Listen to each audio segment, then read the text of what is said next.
I had a question from someone in the Bujinkan who wants to spar, but his teacher does not like to spar, doesn't believe in sparring.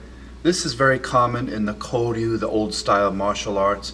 Many of those dojos choose not to spar, they don't like it. Some hide behind the facade that their techniques are too dangerous, too deadly to spar, you'll hurt someone. There is definitely some truth to that. Self-defense martial arts, and many Koryu are not the same as sports martial arts. When you have giant rule books and things you have to do in the ring, rules you have to follow, it changes the game. In the battlefield martial arts of Japan, it was kill or be killed. Do whatever you need to survive, and that would not be accepted in sports. However, in this particular dojo that does teach Bujinkan as well as modern ninjutsu, we do spar. We spar every couple of Saturdays because I believe that is an important skill. There are too many benefits to sparring not to put it in our curriculum here. But many disagree. They think that sparring is just kind of play fighting around and it doesn't have the spirit of Budo. I couldn't disagree more. Sparring keeps it real. It keeps it in the 21st century. You develop good timing, good distancing, keeping your shields up. It builds your endurance. It makes you see all kinds of openings and weaknesses in yourself, patterns in the opponent, all kinds of benefits. It makes you more aware of your environment and multiple attackers coming in. It's just overall a skill that I believe in this particular dojo we have to add in. Most of my friends who run Bujinkan schools or other Koryu martial arts completely disagree and think that sparring is kind of dumb and a waste of time. Again, check with your teacher. I'm not here to tell you to put sparring into your school. That is up to the sensei, the owner of the school. But for this particular dojo, I believe sparring is very, very healthy for the practitioners, the teachers, and the school in general. And one of the most important things about sparring, and one of the excuses that people give not to spar, is because it makes you uncomfortable. When you stand and fight with someone, even if it's slow motion, you're scared, adrenaline's going, you don't know what's going to happen. If you don't trust in your skills or your ability, and you don't have that confidence, people will avoid sparring at all costs. They'll leave early before sparring class starts. They won't show up that day. Teachers won't adapt it into the curriculum because it makes them feel uncomfortable. But my gosh, getting out of our comfort zone is actually the only way to get better and to grow. Check with your teacher if you do sparring or not, and please abide by their wishes. Or if you really love to spar that much, find a school that does it. Here was a small class we had 2 days ago on Saturday sparring, and a couple of observations that we found. I hope it benefits you. Good training to you, everybody. Check out this video. Like and subscribe if you want to see more like this.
Sparring with Dale, and I noticed these quick repetitive movements seem to work very well. Like when I'd punch at him, he'd block, but then all he had to do was rotate his fist to just get my head.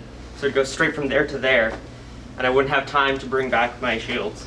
Good point. If he's hitting me, a lot of untrained people go right, left, whereas a martial artist is trained to hit multiple times with the same hand, like a ricochet. That is very good observation. So using the same hand quickly on the rebound is often faster, not always, then crossing over with the multiple appendages. If he punches me, like going here, he can like punch me. Good. But if I go like here, like it takes more time for him to like turn around. Excellent point. Good. Positioning for smaller people, great. Use your footwork. What do you mean by that? Show me not using it, like bad. Like this. Just standing there, and show me what you mean now. Like, use your feet and move around. Use your feet and move around. Yeah, I love it.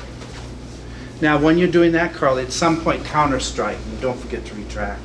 Do it again, but hit Carter back now when you dodge. Yeah. When you're attacking, vary your attacks. Don't always do the same attack. Feints work very nicely, especially if you're going high-low. You know, feint high, come low. Use your attacks against the other person to learn what their behavior is going to be.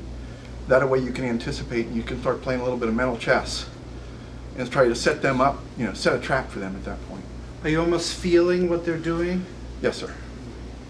So rather than just coming here and hitting and then waiting for him to throw the next punch, it was 2 strikes to get him to disengage, otherwise it just becomes a back and forth. I'd say vice versa going off of Dale. Don't fall into a pattern. So if someone's just doing that jab like 3 times and then he's going to do a cross, I'd counterattack into one of the jabs, whereas so he doesn't get that cross off. So if he's just doing jab, jab, jab, and then that cross, jab, jab. So you're breaking the pattern. rhythm up. Yeah. Breaking up the rhythm like music. You put some rests and stops in there. Very good point. Another. Don't always defend a straight punch with the same defense every single time, because they'll pick your pattern up. Good. I can bait by putting my hands here, and it helps get a better technique. See that? Come on. So the stance that she's defending with will change her attack. Good. What an observation for someone so young. I noticed for myself that as a shorter person working with a couple of taller people, I found it very useful to go under. Now I know that might not work for all people, but as a shorter person, I found it was very beneficial to be able to get down to here and their punch would go over, and that would also give me access to their back very closely, so I could get some strikes in from there. When you get hit in the face, don't stop. Yes. Yeah, you have to be tough when you're being attacked. When you get hit, not if, when, it's a fight. You swim, you're going to get wet. You fight, you're going to get hit. How can you recover? You know the old saying, everyone has a plan to get punched in the nose. Can you be strong enough mentally and physically to take several hits and just laugh it off and keep going? That in itself will intimidate the opponent because your armor's on. When you're sparring, this is not self-defense. This is a preset thing. And it's also not ring fighting. Allow your ego to lose. If I lose the match with my friend, should I hate them? No. And be envious and jealous and wish them doom and all? No.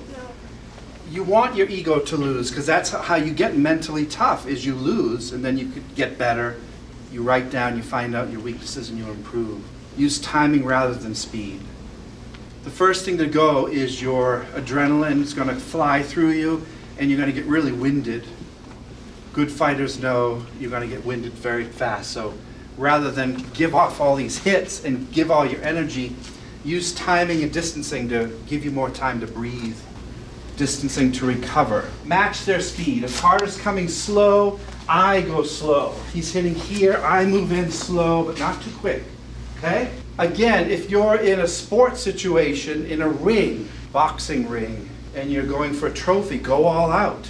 But if it's my friend, we're going to exchange ideas and see where we're weak and strong and talk about it in friendship. Like for me today, I got punched in the eye, and that was like really uncomfortable for me. So I guess that like I have that experience to make myself like. Exactly. Yeah. She got hit in the eye, not pleasant, but you learn from it. That's what this is. Every sound, every light, every experience I had could mean my enlightenment. It could give me the answers I've always been wishing and hoping for. Sometimes a hit in the eye is the best teacher you can have. Because did she get tougher or weaker? Tougher. Was what she experienced good or bad? Bad. It's not fun to get hit in the eye. When she gets into a fight and she gets hit in the eye, her brain's like, I've been there, done that, and she might recover faster. Sparring makes you uncomfortable, doesn't it? Because it's not natural to fight with someone, but the more you do it, your comfort zone is getting bigger, and you're actually becoming more comfortable with things that challenge you and make you scared and nervous. And that goes with everything in life, not just martial arts. The thing that scares you the most is the thing you should run towards sometimes, because that'll get you over that hurdle. Not every time, but most of the time. It's not like touching a hot stove. Stay away from that. But if you're afraid to ask for something at your job, if you're afraid to ask for something at school, if you're afraid to spar, or you're afraid of a test, you're afraid to ask out the person you love, do the opposite and run toward it, your responsibility. Your life tends to be more fulfilling and you become happier. And then what do? You take on bigger challenges. It stacks. We call it a momentum of accomplishment. In life, I have learned far more from my failures than I ever have from my successes. The fact that you stepped outside of your comfort zone and you made the attempt and you weren't successful doesn't mean you need to shut down and never go at it again.